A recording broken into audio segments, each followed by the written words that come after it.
सुनो सुनो सुनो, अयोध्या वासियों सुनो, सुनो सुनो सुनो, अयोध्या वासियों सुनो। कल हर गली हर जगह पे होगी गूंज बस एक नाम की, अयोध्या होगी श्री राम की। किनकी? श्री राम की। अयोध्या होगी श्री राम की, श्री रामचंद्र की, श्री रामचंद्र की।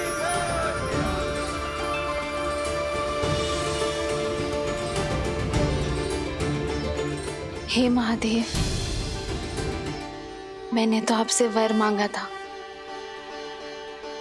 और आपने तो अयोध्या को वरदान दे दिया। धन्यवाद महादेव। सीता, जन्म जन्म का है ये संगम, राम रतन सीता वैभव धन। एक है पौरुष एक समर्पण, एक है रूप तो दूजा दर्पण। बधाई हो युवराज।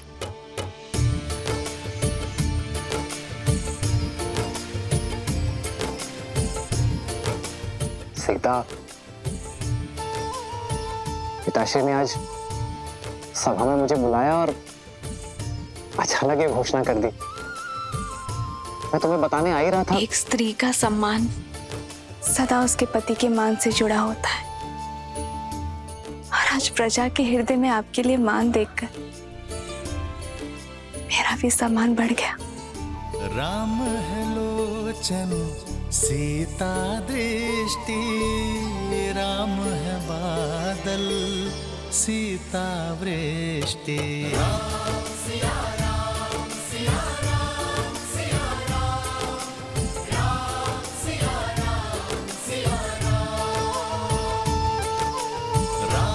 सिया राम सिया राम सिया राम, राम सिया राम सिया राम। ये मान, ये सम्मान एक श्रृंगार नहीं है सीता, ये दायित्व है मेरा और तुम्हारा भी।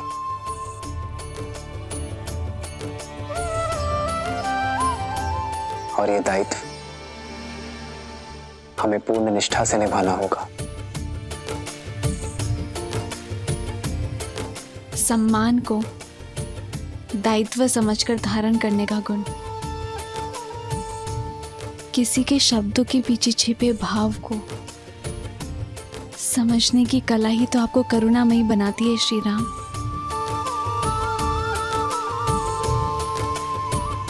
मेरा सौभाग्य है कि मैं मर्यादा के नए शिखर चुने इस यात्रा में मैं आपकी संगीनी हूं।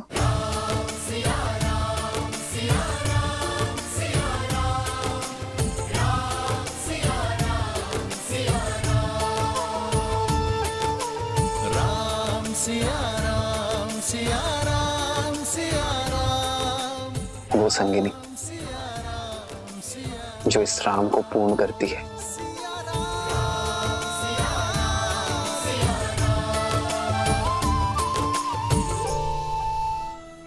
सुमंत्र, भोर की पूजा के लिए मुहूर्त निकलवाओ, अनुष्ठान के लिए सभागिरी को सज्ज करो और राम के नाम पर दान पुण्य के लिए भंडार गृह खोल दो। जी महाराज।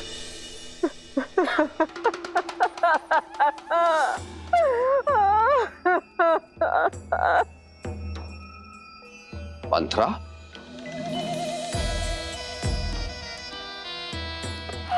महाराज, कुछ तो अशुभ हुआ है। कैसे ही मेरी बच्ची ठीक नहीं है। इस शुभ अवसर पर? किंतु ऐसा हुआ क्या है? बहुत पूछा किंतु कुछ नहीं बताया। बस अश्रु बहाती रही और सुबक रही है। इतना ही कहा कि मैं जाके आपको बता दूं। ठीक है, कैकेयी से कहो कि मुझसे आके कक्ष में मिले।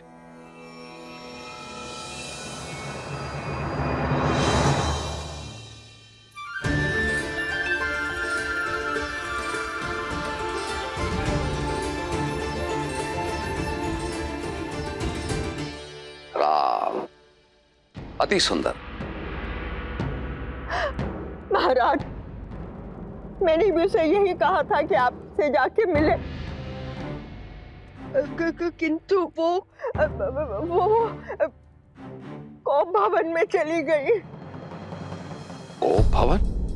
जी महाराज।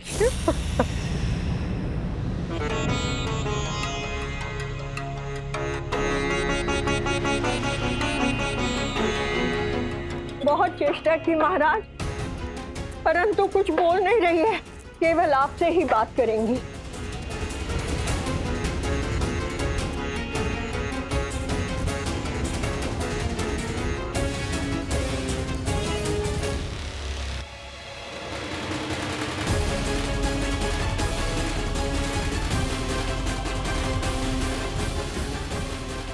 महाराज, कुछ तो अशुभ हुआ है। कैकई मेरी बच्ची ठीक नहीं है, बस अश्रु बहाती रही और सुबक रही है।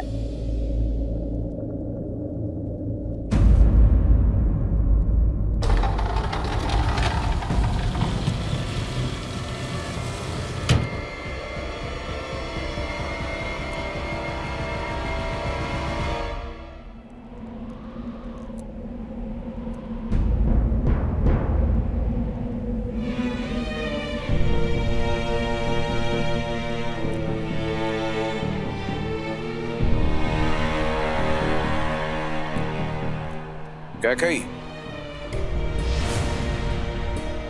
बधाई हो महाराज। तो तुम तक सूचना पहुंच गई, फिर यहां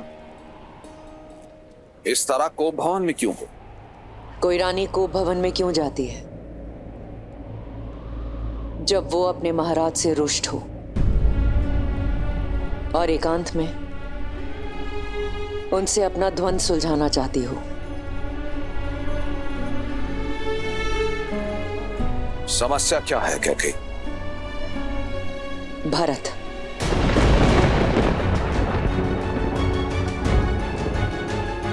भरत की अनुपस्थिति में यह घोषणा क्यों?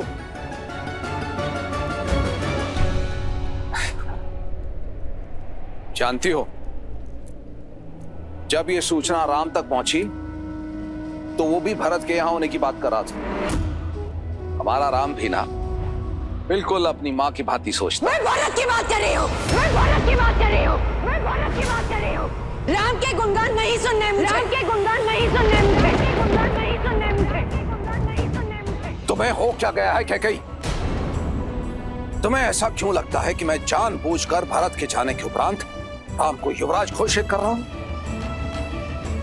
इतना ही जान पाई हो मुझे तुम? जब से अपने पुत्रों के विवाह से लौटा हूं, देख रहा हूं कि तुम बदल गई हो। हर एक बात को किसी दूसरी बात के साथ जोड़ रही हो। क्योंकि जीवन में सब कुछ कहीं ना कहीं जुड़ा होता है। कोई भी घटना अकारण नहीं होती है। क्या ज्ञात था मुझे कि वर्षों पहले किया गया मेरा निस्वार्थ कर्म मुझे आज फल देगा।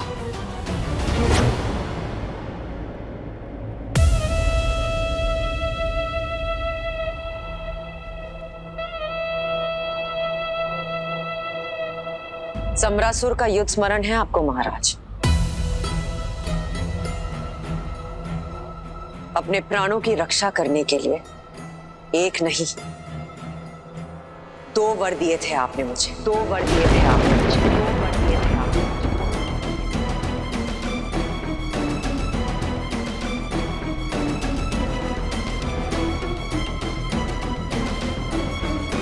क्या कहीं इस बारे में हम बाद में बात करते हैं।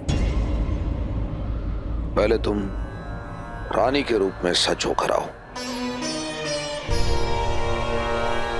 बहुत वर्ष बीत गए महाराज, स्मरण कर लीजिएगा।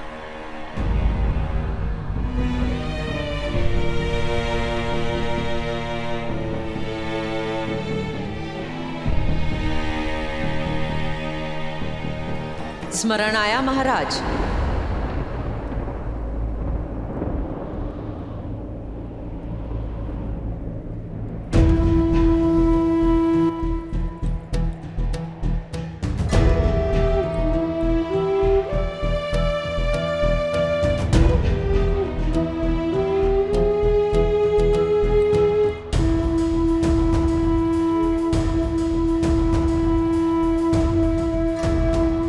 मनुष्य अपने शब्दों को कितना महत्व देता है, इसी से मनुष्य की पहचान होती है कैकेयी। मुझे सब स्मरण है। तो रघुवंशियों की रीत को पूरा कीजिए और अपने दिए गए 2 वचन पूर्ण कीजिए। बोलो कैकेयी, क्या वर चाहती हो?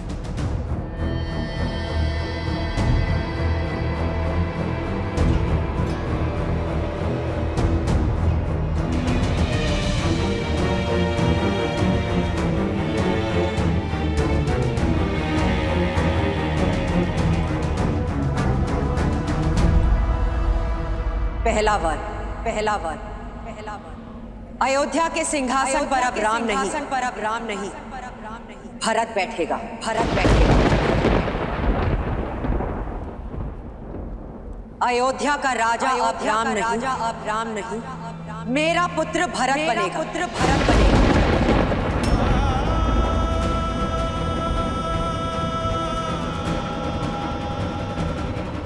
क्या तुम्हें भान भी है कैकेयी तुम क्या कह रही हो? मैं एक राजा और मेरा कर्तव्य है अपनी प्रजा को एक योग्य राजा देना। तो भरत योग्य नहीं है?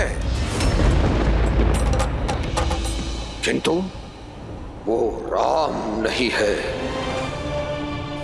अर्थात आप मानते हैं कि आपको केवल राम प्रिय है? हाँ, मुझे राम सबसे प्रिय है। पूरी अयोध्या की प्रजा को राम प्रिय है, क्योंकि उसमें उत्तराधिकारी बनने के सब गुण हैं। कैकेयी, जब हम संसार से विदा लेंगे तो राम हमारा नाम आगे बढ़ाएगा।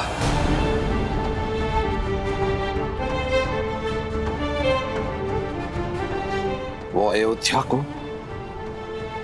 और अपने भाइयों को संभालेगा। अयोध्या को आवश्यकता है राम की, मुझे आवश्यकता है राम की, भरत को आवश्यकता है राम की। और कैकेयी, राम के होते अयोध्या की प्रजा भरत को राजा स्वीकार नहीं करेगी।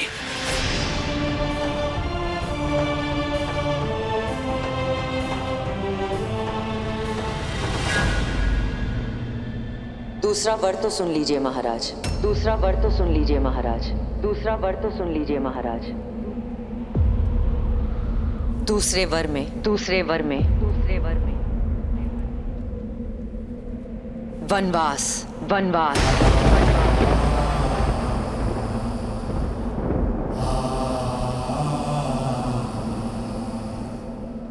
राम के लिए 14 वर्ष का वनवास, 14 वर्ष का वनवास।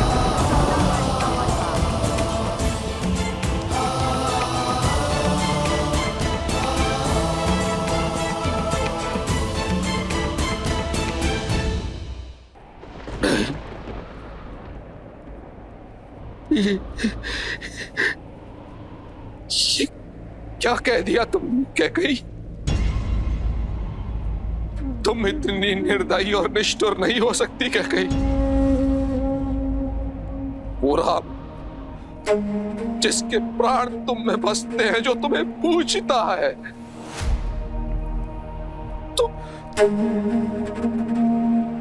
तो मुझे वनवास भेजने की बात कर रही हो।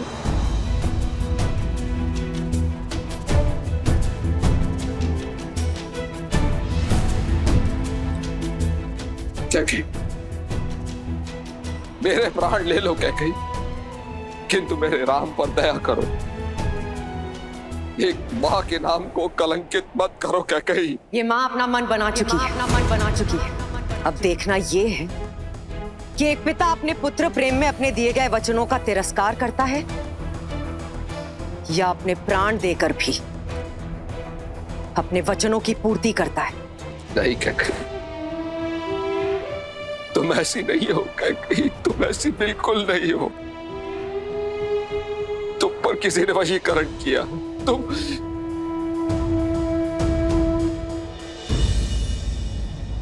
अच्छा ठीक है, मैं भरत को राजा बना दूंगा। राज सिंहासन भरत को मिलेगा। पूरी प्रजा भरत को राजा मानेगी। राम उसका सेवक बन के रहेगा। किंतु मुझे मेरे राम से दूर मत करो। उसे ऐसा दंड मत दो कैकेयी। उसे यही रहने दो कैकेयी, उसे यही रहने दो। मेरे पुत्र का भविष्य बनाने का मार्ग यही है कि राम वन के मार्ग को चला जाए।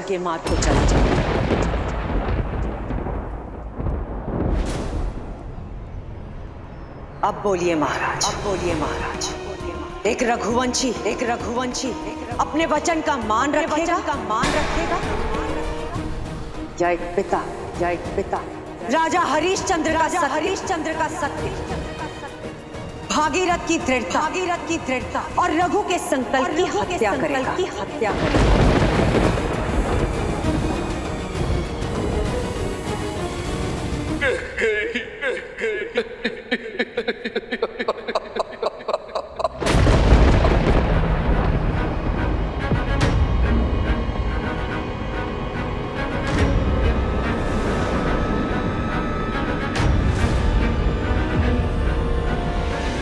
तुमने दो अंधों के जीवन का सहारा छीना है। तुम भी अपनी आंखों के तारे से दूर हो जाओगे। अपने धर्म रक्षक पुत्र के वियोग में तरस कर मरोगे तुम। ये बूढ़े दुखी पिता का श्राप है।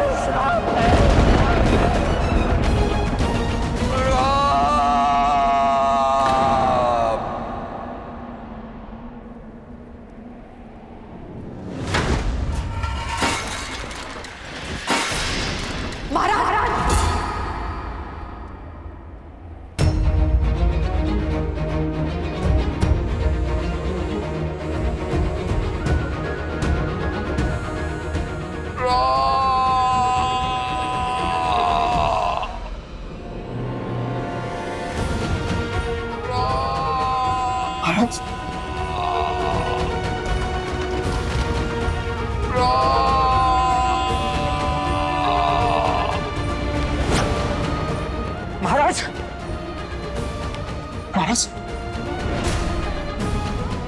आप ठीक तो?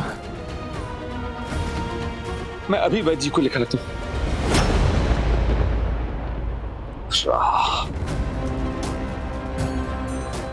मेरे राम को बुलाओ सुमंत। जी महाराज।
कैकेयी,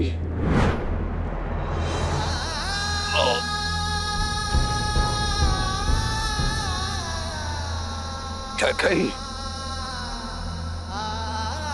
ये भीषण कर्म मत करो। महाराज दशरथ को ये गिड़गिड़ाना शोभा नहीं देता है। आप अपने कर्तव्य से डिग सकते हैं, किंतु ये माता अपने धर्म पर अडिग रहेगी।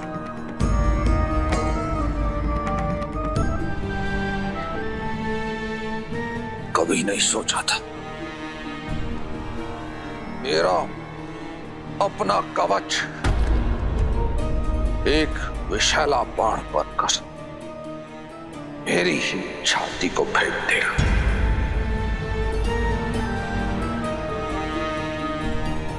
जिस कैकई से मैंने जीवन से अधिक प्रेम किया, वही मेरी मृत्यु का दूत बनकर आएगी। पछताओगी क्या गई, पछताओगी।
जिस भरत के लिए तुम इस राज सिंहासन का षड्यंत्र रच रही हो, वो कभी भी इस सिंहासन को स्वीकार नहीं करेगा। देख लेना, तुम देख लेना क्या कहीं मेरा राम एक दिन अयोध्या का राजा बनेगा। मेरा राम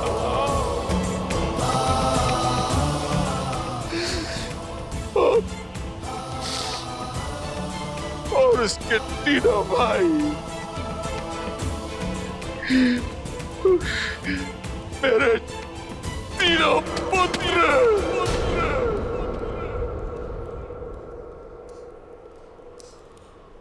उसकी सेवा में उसके साथ खड़े हो गए।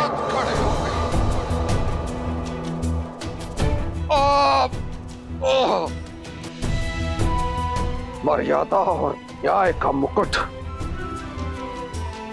फिर से अयोध्या के सर पर होगा। कैसे भूल गई क्या गई कि स्वयं तुमने मुझे अपने पिता से वचन मुक्त करवाया था। क्या कही स्मरण है तुम्हें? तुमने कहा था कि मेरा ज्येष्ठ पुत्र तुम्हारा पुत्र भी होगा, किंतु क्या कही अब जो तुम कर रही हो ना, उससे तुम्हारा नाम इतिहास में कलंकित हो जाएगा।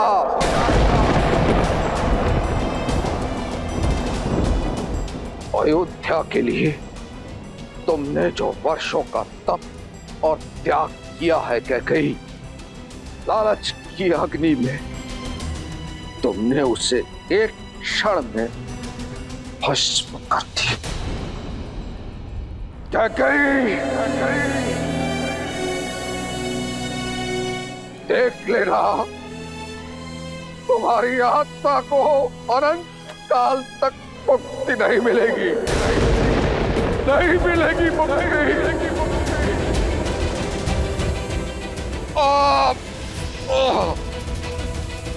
तुमने जो ये कुकृत्य किया है ना, इसके बाद कोई मनुष्य तो क्या, कोई राक्षस, कोई दैत्य, कोई पिशाच भी अपनी पुत्री का नाम क्या कहीं नहीं रखेगा।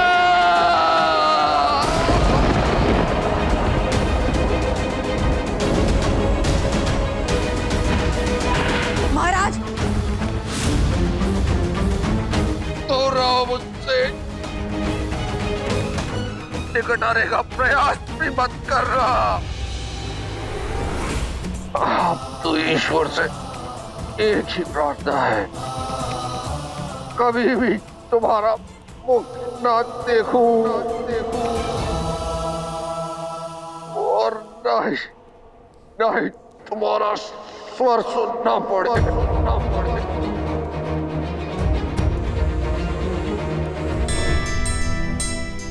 सुखी रहो। तुलादान के लिए आगे बढ़ो राम। जी माँ। तुम्हारे भार के बराबर स्वर्ण मुद्राएं और आभूषण प्रजा में बांटी जाएंगी। तुलादान एक धन का सूचक ही नहीं, एक होने वाले राजा के लिए संकल्प है कि एक राजा जीवन भर प्रजा का हित और उनका सुख साधेगा।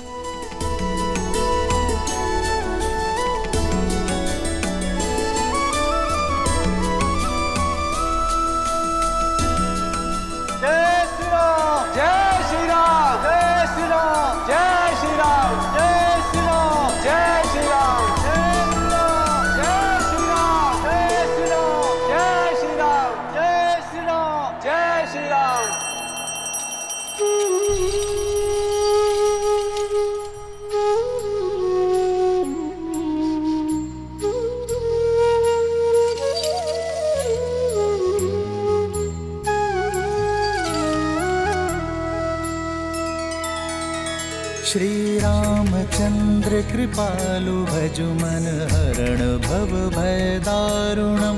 नव कंज लोचन कंज मुख कर कंज पद कंजारुणम। भगवान के अवतार का केवल नहीं गुणगान है, कैसे नारायण बने नर इसका पावन ज्ञान है।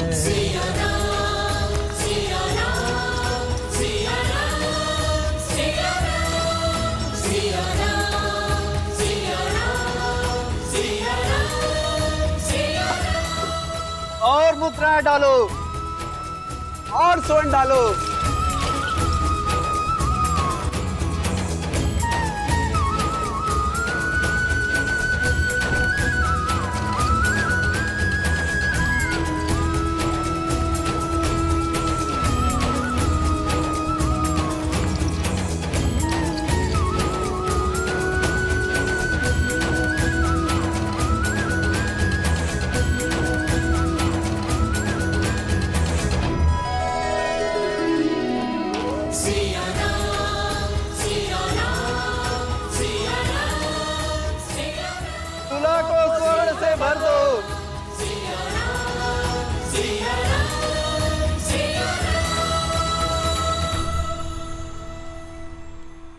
आज कहीं संसार भर का स्वर्ण ही ना समाप्त हो जाए। लगता है स्वयं देवी लक्ष्मी जी की कृपा हुई है आज अयोध्या वासियों पर। भैया, आज प्रसन्नता इतनी है कि अयोध्या के प्रत्येक घर को स्वर्ण से भर देना है।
राम, महाराज दशरथ ने तुरंत आपको स्मरण किया है।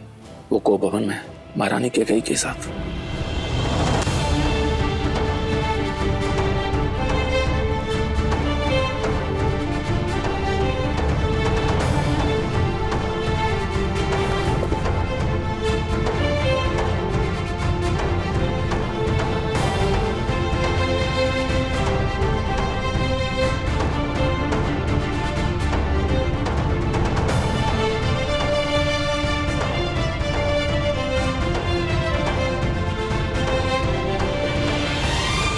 आप सभी से क्षमा चाहूंगा, किंतु मुझे जाना होगा।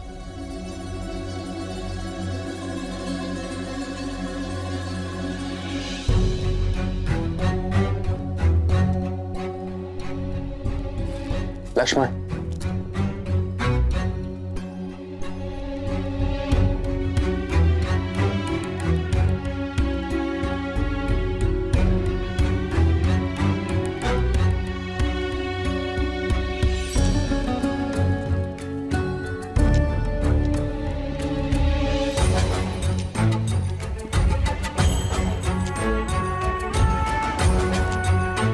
सुमित्रा, राम का यूं अचानक जाना, सब ठीक तो है ना? पता नहीं दीदी, किंतु अमात्य सुमंत्र बहुत गंभीर दिख रहे थे।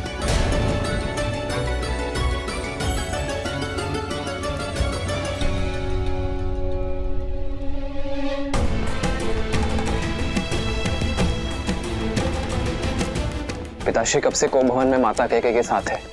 कल रात्रि से।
पिताश्री,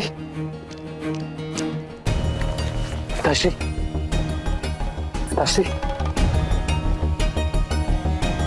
पिताश्री, उठिए पिताश्री, उठिए।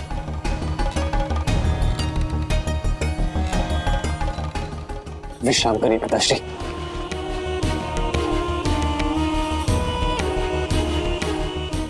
पिताश्री, पिताश्री आप ठीक तो है ना? पिताश्री आपका स्वास्थ्य, कहिए ना आपको क्या हुआ है?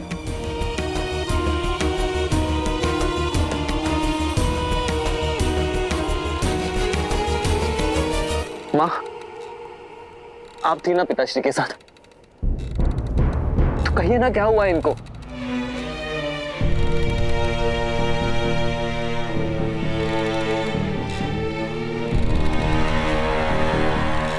माँ,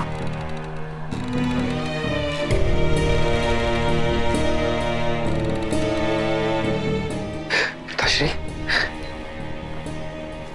पिताश्री मैं राज वैद्य को बुलाकर लेकर आता हूँ। वो तुरंत आपका उपचार कर देंगे। राज वैद्य को बुलाने का कोई लाभ नहीं।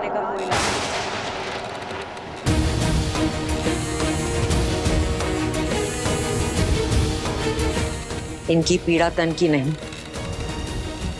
मन की है, मन की है, मन की है।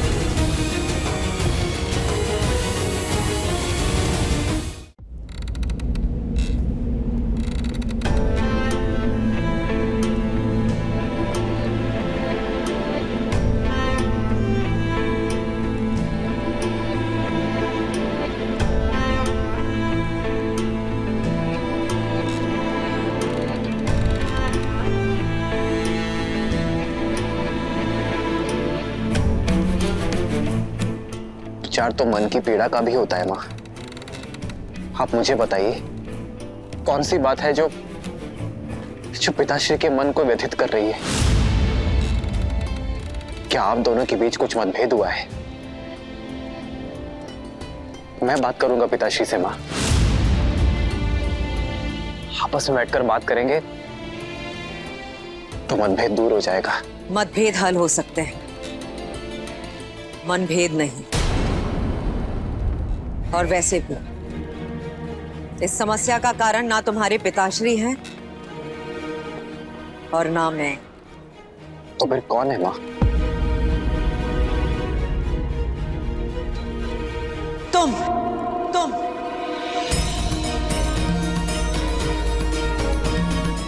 हो इस समस्या का कारण राम, तुम।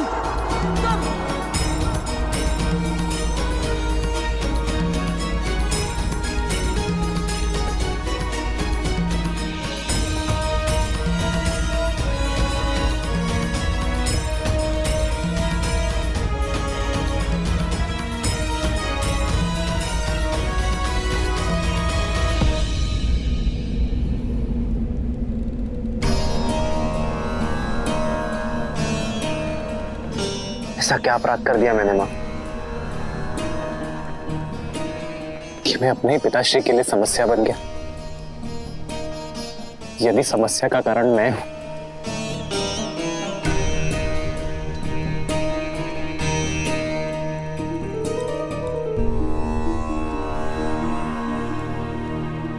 तो उसका निवारण भी मैं ही करूंगा माँ।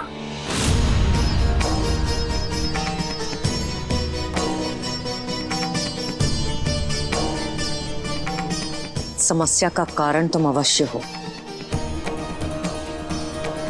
किंतु निवारण तुम्हारे वश में नहीं है। आज तुम्हारे कारण तुम्हारे पिताश्री वो करने जा रहे हैं जो आज तक किसी रघुवंशी ने नहीं किया। कोई की मर्यादा को तोड़ने का अपराध।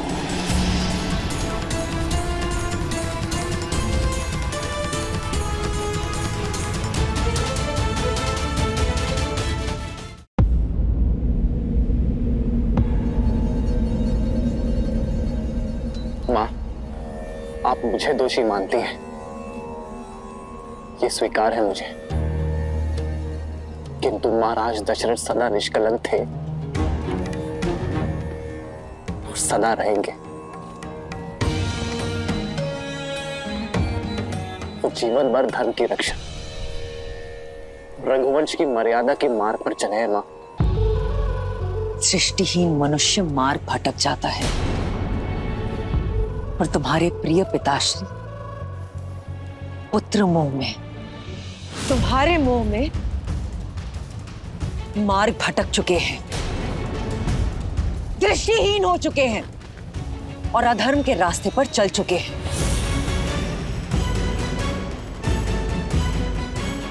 विश्वास नहीं होता? देखो उनकी ओर, देखो।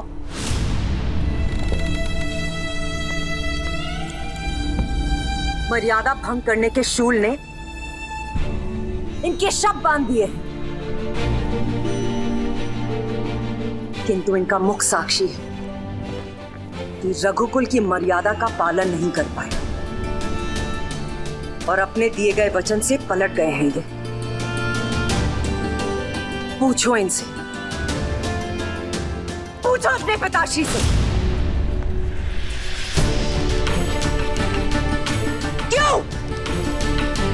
क्यों मेरे बलिदान का मान नहीं रखा जा रहा है? सम्रासुर युद्ध के पश्चात जो 2 वरदान मुझे दिए थे, उनकी पूर्ति करने से क्यों हिचकिचा रहे हैं? पूछो अपने पिताश्री से राम, पूछो।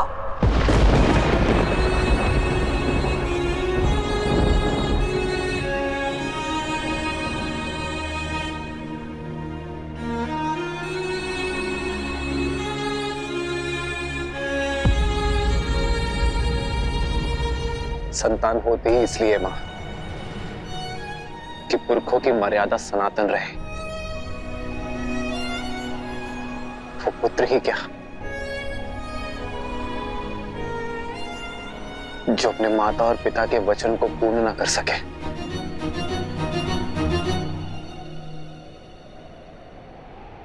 क्या वर मांगे थे आपने मां? आदेश दीजिए।